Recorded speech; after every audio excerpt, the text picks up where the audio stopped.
पुरुषोत्तम मास का 11वां अध्याय।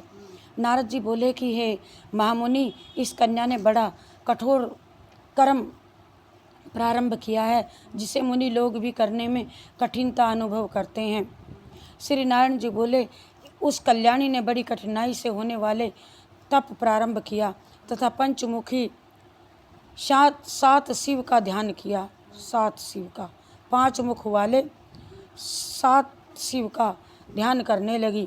गर्मी में प्रचंड धूप में अग्नि में बैठकर, हेमंत और शीश ऋतु में ठंडे जल में बैठ के इसने तपस्या की। इसका मुख जल में कमल के समान दिखता था। बस इसका सिर के बाल लेकर गिरोबार मंजरी से घिरे हुए जल में शोभायमान लगते थे। ऐसी तपस्या की। ये बाला वर्षा में ऋतु में खुले मैदान में वर्षा के जल को अपने शरीर पर ले लेती थी। भोजन के स्थान पर दोनों समय कोमलांगी केवल धुआं पीती थी। और इस प्रकार के उग्र तप को सुनकर देवराज इंद्र चिंतित हो गए। देवता इसे कठिन समझते एवं ऋषिगण जिसकी प्रशंसा करते थे। ऐसे उसे तप क्रम में 9000 वर्ष बीत गए बेटी को। तब पार्वती पति भगवान शिव उसकी तपस्या से प्रसन्न हुए और उसे वहाँ आकर दर्शन दिए। तब दर्शन करके वो बाला शीघ्र खड़ी हो गई। तपस्या तथा प्रसन्नता के कारण उसकी काली देह पड़ गई, कृश देह, और हष्टपुष्ट दिखने लगी। और उस बाला ने सिर झुका करके भगवान शिव जी को प्रणाम किया। संसार पूज्य भगवान शिव का मानसिक पूजन किया उन्होंने और भक्ति पूर्वक स्तुति करने लगी। बाला बोली, हे पार्वतीनाथ, आपको नमस्कार है, नमस्कार है आपको।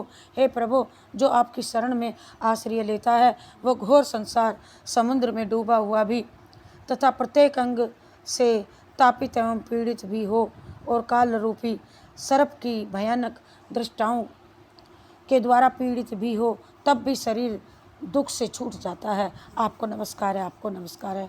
इसी प्रकार मन वाणी से उस तपस्वी ने महादेव जी की प्रार्थना की।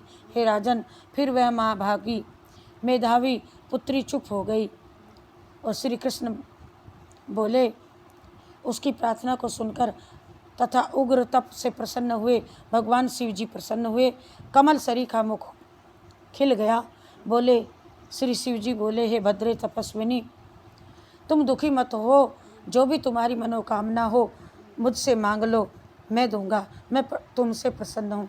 राजन, इसको सुन के वो कुमारी आनंद में डूब गई और सदा शिव जी से बोली, हे दीनानाथ, यदि आप मुझ पर प्रसन्न हैं तो मुझे पति दें, मुझे पति दें, मुझे पति दीजिए, मुझे पति की कामना है, पति दो मुझे। इस प्रकार बाला से शिव जी बोले, मुनि कन्ये, हरि तुमने तो मेरे सामने अपने 5 मुखों से 5 बार पति शब्द कह दिया, इसीलिए मैं 5 पति तुम्हें देता हूँ। तुम्हें 5 पति होंगे और वे सूरवीर धर्मों के ज्ञाता होंगे, साधु होंगे, सन्यासियों के समान रहने वाले होंगे, सत्य पराक्रमी होंगे, यज्ञकर्ता, गुणों में भी प्रसिद्ध होंगे और अपनी इंद्रियों को वश में रखने वाले होंगे। और श्री कृष्ण बोले, श्री शिव जी का यह अप्रिय वचन सुनकर उन्होंने कहा, बाला झुक करके चतुरता से बोली, है सदाशिव, ए गिरजाकांत, संसार में इस प्रकार मेरा मजाक मत करवाइएगा, मेरी हंसी मत उड़वाइएगा, क्योंकि प्रत्येक स्त्री का एक होता है, एक पति होता है। 5 पतियों वाली एक स्त्री कहीं ना देखी है ना सुनी। हे कृपा निधान, आपके सामने इस प्रकार कहना मुझे शोभा नहीं देता, परंतु मैं क्षमा चाहती हूँ। एक पति चाहिए, मैं आपकी शरण में हूँ, ऐसा मत होने दीजिए।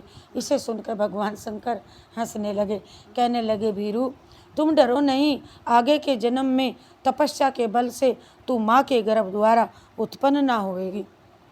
इसी जन्म में तुझे ये 5 पति भी प्राप्त होंगे। उन पतियों के साथ अनेक सुख भोग कर तू परम पद को प्राप्त होगी। पुरुषोत्तम मास अपना भगवान का प्यारा महीना है, तूने इसका नियम पालन किया। श्री कृष्ण भगवान ने अपना ऐश्वर्य इसे प्रदान करके उसे अपना बनाया और ब्रह्मादि देवता नारद तथा मैं जिसकी आज्ञा का पालन करते हैं, उनकी आज्ञा भला कौन टाल सकता है। हे मूंडे, तूने संसार पूज्य इस मास का व्रत पालन नहीं किया। एक महीना उसका रह गया था, ये वाला कभी किसी साल में, तो उसका अपराध हो गया था। हे मूंडे, तूने संसार पूज्य इस मास का व्रत पालन ना किया। हे ब्राह्मण पुत्री, इसी कारण तेरे 5 पति होंगे।